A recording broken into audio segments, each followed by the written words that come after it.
एक आदमी था, उसकी पत्नी बहुत अच्छी थी, उसकी बहुत बड़ी फैक्ट्री थी। अचानक उसकी फैक्ट्री में आग लग गई, बहुत नुकसान हुआ। मतलब ये समझो कि वो बर्बाद हो गया। अब सब कुछ खत्म था, घर भी रहने को नहीं था, जो था वो भी गिरवी था। जब फैक्ट्री में आग लगी, सब बर्बाद हुआ, बैंकों की किस्त जा ना पाई, तो बैंक ने उस घर को भी कब्जा कर लिया, ले लिया। दोनों पति पत्नी किराए के घर में आ गए। अच्छा खासा जीवन था, बड़ी लग्जरी जिंदगी थी, पर समय बदलते देर कहाँ लगती है। उसकी पत्नी और पति दोनों बेचारे किराए के घर में आ गए और पत्नी ने अपने पति से कहा, सुनो, मेरे पास कुछ मेरे आभूषण हैं, मेरा हार, मेरे कान के झुमके, आप वो ले जाओ, उसे बेचकर अपना फिर से कोई काम स्टार्ट करो। पति ने कहा कि नहीं, मैं तुम्हारे जेवर नहीं बेचना चाहता, पर जिद करी पत्नी ने, नहीं, आप काम शुरू करो, फिर खड़े होइए, घबराइए मत। उसकी पत्नी ने उसे मोटिवेट किया, बहुत अच्छा एक पत्नी धर्म निभाया। देखो पत्नियां कितना अच्छा काम कर सकती हैं, अपने पति को मोटिवेट कर सकती हैं, अपने पति को गलत राह से लाकर के सही राह में चला सकती हैं, यदि पत्नी समझदार है तो। एक पत्नी से अच्छा मित्र नहीं हो सकता, याद रखिए। पत्नी सबसे अच्छी क्या होती है? पति की मित्र होती है, दोस्त होती है। एक पति से अच्छा दोस्त नहीं हो सकता, एक पत्नी से अच्छा दोस्त नहीं हो सकता, एक पत्नी से अच्छा आपका शुभ चिंतक नहीं हो सकता। मां के बाद यदि आपका शुभ चिंतक कोई है तो आपकी पत्नी है। उस पत्नी ने, बेचारी ने, अपने सारे आभूषण पति को दिए, जबकि पत्नियां अपने आभूषणों को बहुत प्यार करती हैं, वो अपने पति को भी हाथ नहीं लगाने देती आभूषणों में। लेकिन उस स्त्री ने अपने सारे आभूषण बेच दिए और पति को पैसा दिया कि ये लो आप पैसा, आप अपना काम स्टार्ट करो। उसके पति ने फिर जो फैक्ट्री में नुकसान हुआ, अब उसे फिर छोटे रूप से शुरू किया। अनुभव तो था ही काम का, छोटे रूप से स्टार्ट किया, करते करते करते वो बहुत बड़ा उद्योगपति हो गया। फिर करोड़ों की संपत्ति उसने जोड़ी, फिर बड़ा कारोबार, जितना नुकसान हुआ उससे कई गुना अब उसे प्रॉफिट हो गया। बहुत समय बीत गया। एक दिन उसने क्या देखा कि उसके जो स्टाफ है, काम करने वाले लोग, कार्यकर्ता, एक लड़की, एक सुंदर सी लड़की इंटरव्यू देने आई और वो इंटरव्यू दे करके पास हो गई। अब वो लड़की वहाँ पे उस फैक्ट्री के मालिक के आसपास वो लड़की रहने लग गई, काम करती। वो काम धाम तो कुछ करती नहीं, बस अपने उस फैक्ट्री के मालिक को घूरती रहती। वो आई ही थी एक अलग उद्देश्य से। आपको पता है आजकल मार्केट में इन चीज़ों से बचना चाहिए। आजकल लूटने का, आपको बर्बाद करने का षड्यंत्र बहुत बड़ा हो सकता है, आपकी समझ से परे हो सकता है। अब वो आदमी जो था फैक्ट्री का मालिक, जो बढ़िया कमा खा रहा था, खुश था, 100-200 लोगों की दाल रोटी उसकी फैक्ट्री से चल रही थी, सब चल रहा था ठीक। तभी वो लड़की उसके यहाँ काम में आई और बस, बहुत सुंदर तो थी ही वो दिन भर उसी को देखती, और पुरुष, वो आदमी भी उसमें धीरे धीरे आकर्षित होने लगा। एक दिन ऐसा आया, दोनों कॉफ़ी में चले गए, अर्थात कॉफ़ी पी रहे हैं, साथ में चाय पी रहे हैं, साथ में रहने लग गए। ऐसा करते करते वो लड़की इतने करीब आ गई उस फैक्ट्री के मालिक के उस लड़की ने कहा कि अब अपन शादी कर लेते हैं। दोनों में बड़ा, आज की भाषा में प्यार व्यार हो गया, इलू इलू हो गया दोनों का। दोनों साथ में रहने लग गए। उसके पति ने, मतलब वो फैक्ट्री के मालिक ने बोला कि मैं तुमसे शादी नहीं कर सकता क्योंकि मेरी पत्नी ऑलरेडी है, मैं शादीशुदा हूं। उसने कहा कोई फर्क नहीं पड़ता, तुम अपनी पत्नी को तलाक दे दो। अब इस लड़के ने इस तरह से चंगुल में फंसा लिया कि इसने बोला कि शादी कर लो। इसने भी बोला ठीक है, आज मैं अपनी पत्नी से बोलूंगा कि मैं तुम्हें तलाक देना चाहता हूं। जबकि कोई लड़ाई नहीं, कोई झगड़ा नहीं, पत्नी तो अच्छी थी। अच्छा, एक दिन पत्नी के पेट में दर्द हुआ। संयोग देखिएगा कि जिस दिन पति ये कहने वाला था कि मैं तुम्हें तलाक देना चाहता हूं, उसी दिन पत्नी के पेट में दर्द हुआ। तो वो बगल के डॉक्टर के पास दिखाने चली गई और जब वहां पर चेकअप हुआ उसका, तो डॉक्टर ने बताया कि आपको तो ब्लड कैंसर है। उस स्त्री को क्या निकला? कैंसर। डॉक्टर ने बताया कि 7 दिन बाद आपकी मृत्यु हो जाएगी, इसका कोई इलाज नहीं। अब वो बेचारी पत्नी, उसका एक छोटा बच्चा भी था, वो घर आई। अब सोचिए, जैसे ये पता लग जाए कि मुझे 7 दिन में मरना है। वो बेचारी अब पति का इंतजार कर रही थी कि आज पति आए और मैं बताऊं कि अब मैं 7 दिन की हूं। आप अपने लिए कोई एक नया जीवन साथी ढूंढ लीजिएगा। वो पत्नी ये चाहती थी कि मेरा पति मेरे बाद परेशान ना हो, मेरा बच्चा छोटा है, इसके लिए कोई परवरिश करने वाली एक माँ तो चाहिए इसे। अब तो मैं मर ही जाऊंगी।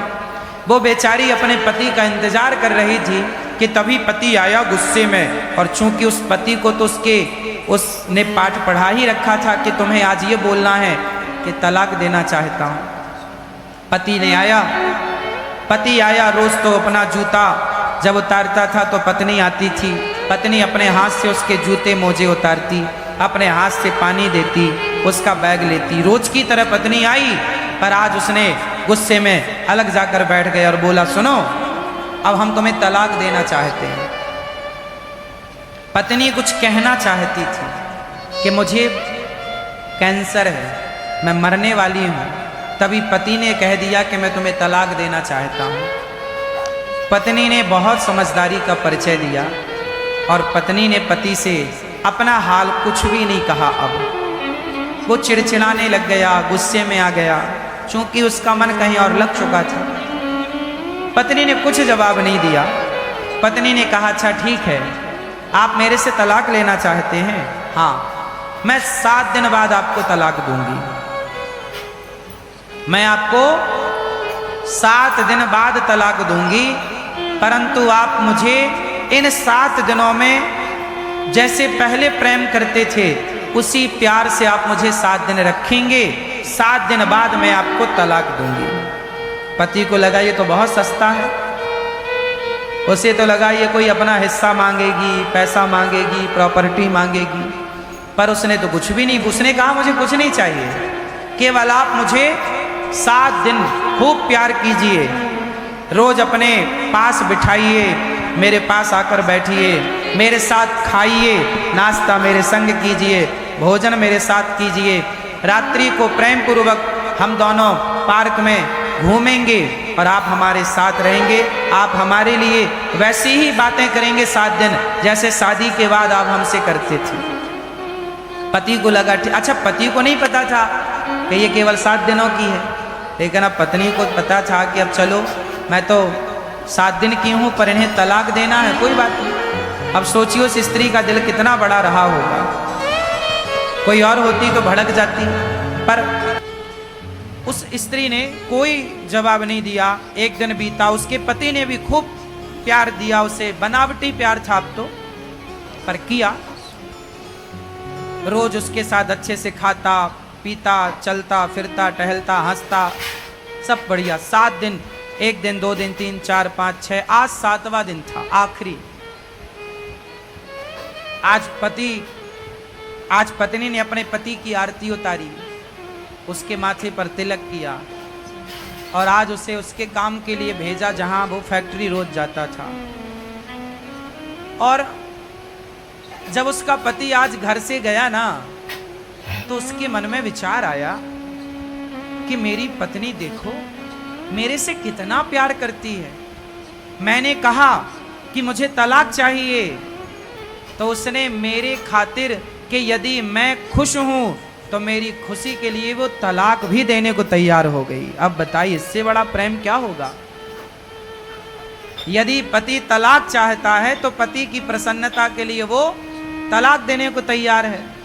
वो मेरे लिए, मैंने तलाक का बोला फिर भी वो मेरे से प्यार करती है। और ये जो लड़की मुझे मिली है ये तो मेरी दौलत की भूखी है। मेरी पत्नी ने तो अपने जेवर बेचकर मेरा ये कारोबार खड़ा किया। मेरी पत्नी मेरे सुख में मेरे दुख में सदा रही है। आज मेरी पत्नी ने कितना साथ दिया आज तक, और मैं किसी एक लड़की एक स्त्री के चक्कर में आकर एक सुंदर पत्नी का, एक पतिव्रता नारी का मैं त्याग कर रहा हूँ। लो भैया, अचानक भगवत कृपा देखो, उस आदमी का हृदय परिवर्तन हो गया बिना कुछ के।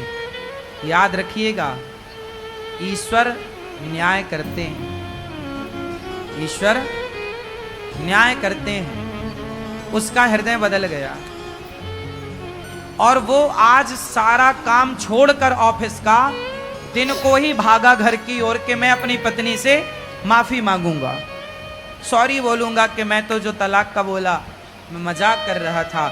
उस लड़की को उसने अपने दफ्तर से हटाया, काम से निकाला। उसके चक्कर में उसने कहा कि मेरी पत्नी के गालों में झुर्रियां पड़ गई हैं। ये लड़की जो मुझे मिली है ये बड़ी सुंदर है, मैं इस सुंदरता के कारण इस पे मर रहा था, जबकि मेरी पत्नी ने मेरा कितना साथ दिया। संसार की चमक दमक सुंदरता पे नहीं लट्टू होना चाहिए। आपकी पत्नी आपकी जीवन संगनी है, उसे छोड़कर पराई स्त्री के बारे में सोचना पाप है। चमड़ी का मोह, चमड़ी से इतना प्यार ना करना, चमड़ी कितने गुलाम ना हो जाना कि आप उस चमड़ी के चक्कर में सारे गलत काम करने लग जाओ। वो आदमी फैक्ट्री का मालिक दौड़ा दौड़ा घर गया। जैसे ही घर पहुंचा तो दरवाजा खोले थे। घर के अंदर प्रवेश किया, आवाज लगाया उसने अपनी पत्नी को, पर पत्नी ने कहीं से कोई रिस्पॉन्स नहीं दिया, कोई आवाज नहीं आई लौटकर। वो सोचा रसोई में होगी, रसोई में पत्नी नहीं, यहां होगी वहां होगी, सारी जगह देखा, उसकी पत्नी थी ही नहीं। तब वो अपनी पत्नी के कमरे में गया ऊपर, और जब कमरे में जाकर देखा तो उसकी पत्नी बिस्तर पर पड़ी हुई थी और बगल में एक कागज था। वो कागज में कुछ लिखा था। वो पत्नी को जगाया, अरे देखो मैं आ गया, भाग्यवान, सुनो मैं तो तुमसे मजाक कर रहा था, मुझे माफ कर दो, सॉरी। वो बहुत बोलता जा रहा, पर पत्नी तो सुनने को तैयार नहीं, वो तो बिस्तर में पड़ी। वो पड़ी क्या थी? वो मर चुकी थी, लेकिन मरने के पहले उसने एक पत्र लिखा था अपने पति के लिए। अब उस कागज में क्या लिखा? अब ये पति उस कागज तक पहुंचा और पढ़ने लगा, और जब पढ़ा तो उसमें पत्नी ने लिखा था, मेरे पति परमेश्वर, मैं भगवान से प्रार्थना करती हूँ कि हर जन्म में मुझे आप जैसा पति मिले। मेरे पति परमेश्वर, आप जैसा पति पाकर मैं बहुत खुश हूँ। मुझे आपसे और भगवान से कोई शिकायत नहीं है। आपकी खुशी थी, आप मेरे से तलाक चाह रहे थे, मैं चाहती तो आपको तलाक उसी दिन देती, लेकिन जब आप तलाक लेते मेरे से, तो जो हमारा छोटा सा बालक है, बच्चा है, जब वो ये देखता कि मेरे पिताजी मेरी माँ से तलाक लेना चाहते हैं, तो मेरे बच्चे के संस्कार बिगड़ते और मेरा बालक बड़ा होकर वो आपका शत्रु बन जाता कि मेरे पिता ने मेरी माँ को छोड़ा था। तो कहीं मेरे बच्चे के अंदर आपके प्रति कोई शत्रु भाव पैदा ना हो जाए, इसलिए मैंने आपको तलाक नहीं दिया। जिस दिन आपने मुझे तलाक का बोला, उसी दिन मैं डॉक्टर के यहाँ गई थी। उसने मुझे चेकअप करके बताया कि मुझे ब्लड कैंसर था, मैं 7 दिन बाद मरने ही वाली थी। मुझे लगा कोई बात नहीं, आपको भी तलाक चाहिए, तो मैंने सोचा कि 7 दिन बाद तलाक दूंगी, 7 दिन बाद तो मैं सदा के लिए चली जाऊंगी। आपका जिससे मन करे आप विवाह करके अपना घर बसाइएगा, बच्चे के संस्कार ना बिगड़े, इसलिए मैंने आपको कोई जवाब नहीं दिया। क्योंकि हमारे बच्चे जब हमें आपस में लड़ता झगड़ता देखेंगे तो बच्चों के संस्कार बिगड़ते हैं। मैं नहीं चाहती कि मेरे बच्चे के संस्कार बिगड़े। बस अब मैं कैंसर की मरीज थी, 7 दिन पूरे हो गए, मैं जा रही हूं, अब आप अपना घर बसाइएगा, आप खुश रहिएगा, ऐसा लिखकर वो बेचारी सदा सदा के लिए चली गई। अब इसका पति ये पत्र पढ़ करके जो रोना शुरू किया, हे भगवान मेरे से कितनी बड़ी गलती हो गई, मेरी पत्नी मरने की स्थिति में थी और मैं उसका साथ ना दे सका, अच्छा इलाज कराता, अच्छे जगह दिखाता, शायद मेरी पत्नी बच जाती, कोई बढ़िया डॉक्टर को मैं चुनता, शायद बच जाती, लेकिन वो पराई स्त्री के चक्कर में फंसकर अपनी एक सुंदर पतिव्रता नारी को अंत में बड़ा दुख दिया। अब कोई पत्नी को यह पता चले कि मेरा पति मुझे तलाक देना चाहता है, और वो भी अंत समय में, उस पत्नी को खुशी तो हो ही ना होगी। वो बेचारी चल बसी। कहा था उसने बच्चे को आप अच्छे संस्कार दीजिएगा। वो आदमी रोया और सारी जिंदगी के लिए मन में एक प्रश्न खड़ा हो गया कि मैंने ऐसा क्यों किया। उसने अपने आप को कभी माफ नहीं किया, फिर उस आदमी ने विवाह नहीं किया, बच्चे को पढ़ा लिखा कर योग्य बनाया। ये कहानी नहीं है, एक सत्य घटना है, एक सत्य लेख है, वो मैंने कहीं पढ़ा तो मैंने आपको सुनाया। आपकी पत्नी के साथ कभी ऐसा ना हो, आपके साथ कभी ऐसा ना हो, संसार की चमक दमक देखकर अपने परिवार को ना छोड़ना। संसार बहुत अच्छा है, लेकिन आपका परिवार संसार से बहुत अच्छा है। आपका परिवार ही आपका संसार है, आपका परिवार ही आपका संसार है। संसार कितना भी अच्छा हो, आपके परिवार से अच्छा नहीं हो सकता। अरे आपका परिवार है तो संसार है, परिवार नहीं तो संसार नहीं। संसार भी तब अच्छा लगता है जब परिवार अच्छा हो, परिवार अच्छा ना हो तो संसार अच्छा नहीं लगता। तो मैं मानता हूं कि परिवार ही एक संसार है, हाँ या ना? है एक दूसरे को नीचा दिखाना नहीं होता। हम अपनी पत्नी का सम्मान करते हैं तो पत्नी भी हमारा सम्मान करती है।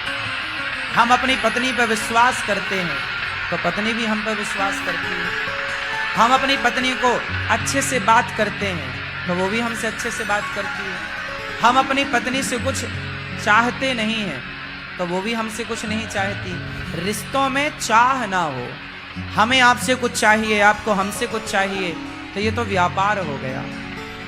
और रिश्तों में व्यापार थोड़ी चलता, प्यार हो, क्या हो, एक दूसरे का ख्याल हो।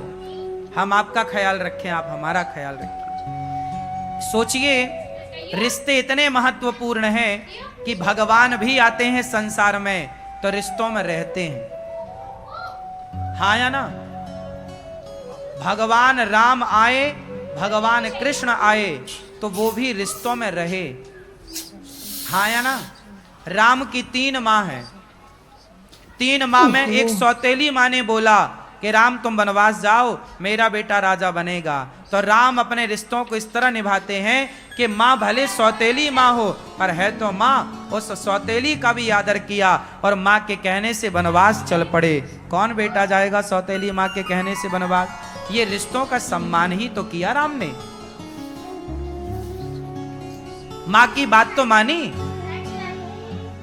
पत्नी ने जिद करी कि मैं आपके साथ वनवास चलूंगी, समझाया कि बहुत कष्ट होगा, जिद करी, पत्नी का साथ नहीं छोड़ा राम ने।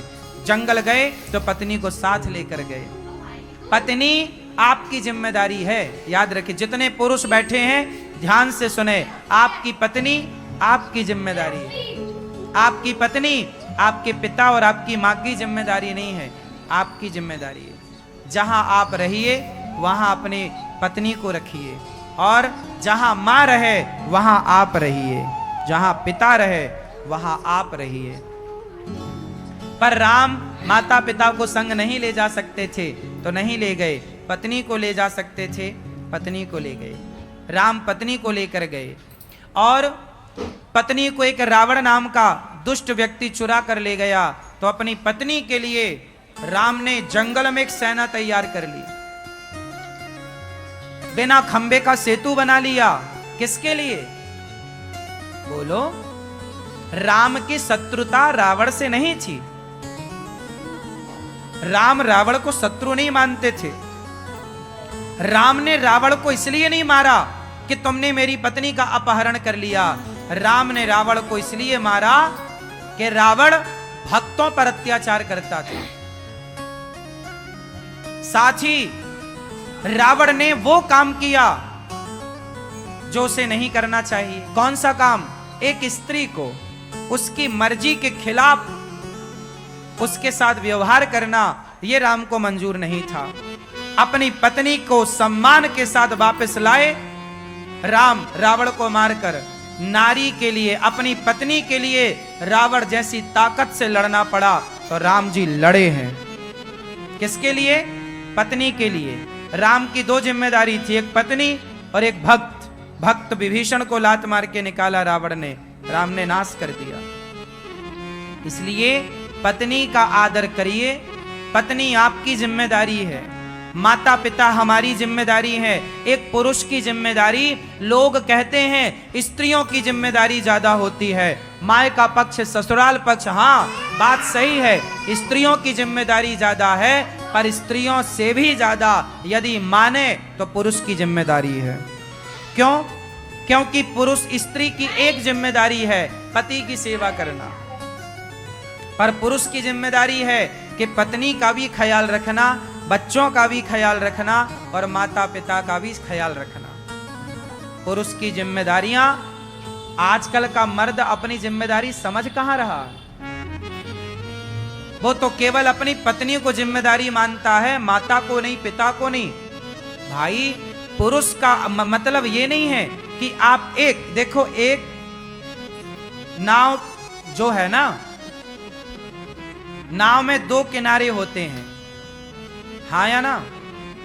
नाव में कितने किनारे होते हैं? दो। और नदी में भी दो, और समुद्र में भी दो, दो किनारे होते हैं। ऐसे गृहस्थी की नौका में दो किनारे हैं, एक पत्नी पुत्र किनारा है, एक माता पिता वो किनारा है। यदि पत्नी की माता को, पत्नी के पिता को कोई दिक्कत है तो मैं उनका सपोर्ट करूंगा, और मेरे जन्म देने वाले माँ बाप को दिक्कत है, कोई कष्ट है तो मैं उनका सपोर्ट करूंगा। मतलब गृहस्थी में ये दो किनारे हैं, एक पत्नी पक्ष, एक आपकी माँ पक्ष। इन दोनों का बैलेंस बना के चलना कि पत्नी भी साथ में रहे और माँ बाप भी साथ में रहे, पूरा परिवार एक संगठित होकर रहे, तब तो आप पुरुष हैं।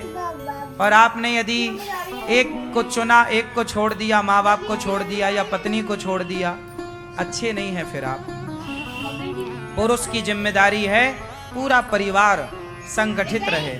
आपके भाई से आपका झगड़ा हो गया तो आपको कौन अच्छा कहेगा?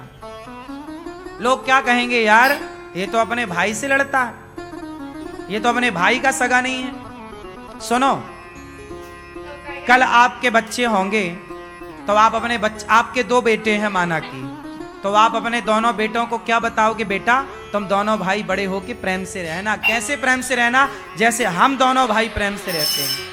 यदि हम दोनों भाई प्रेम से रहते हैं तो हम अपने बच्चों को कह सकते हैं कि तुम भी दोनों भाई प्रेम से रहना। जब हम दोनों भाई प्रेम से नहीं रहते तो अपने बच्चों को हम क्या सिखाएंगे?